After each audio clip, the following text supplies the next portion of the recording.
বৌমা বৌমা, এই কোটাতে হলুদ ভরে দেওনি কেন? রান্না করার সময় দেখতেছি হলুদ নাই।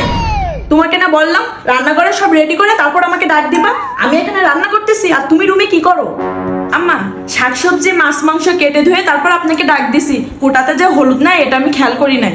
রান্না তো করা লাগে না, তাহলে খেয়াল থাকবে কিভাবে? একটু কাটাকাটি কাজ করে রুমে গিয়ে শীত হয়ে শুয়ে থাকো। আমার এই বাড়িতে এত আরাম চলবে না। আমি যতক্ষণ রান্না করবো ততক্ষণ আমার পিছনে দাঁড়িয়ে থাকবা। বাড়ির সব কাজ করতে পারি আর রান্না করতে পারবো না?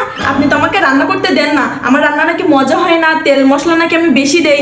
আর আমি রুমে চিত হয়ে শুয়েছিলাম না, রুমটা গুছাচ্ছিলাম। আপনার পিছনে তো আমার দাঁড়িয়ে থাকলে হবে না। আমার বাথরুমে 2 বালতি কাপড় ভিজানো আছে, সেইগুলো আমাকেই ধুইতে হবে, আপনারা তো কেউ ধুবেন না।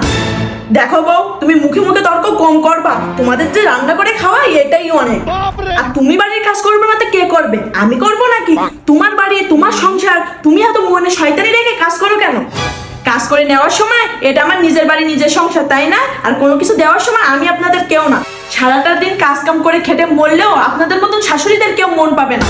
আপনারা কখনো বউদের সুখ দেখতে পারেন না।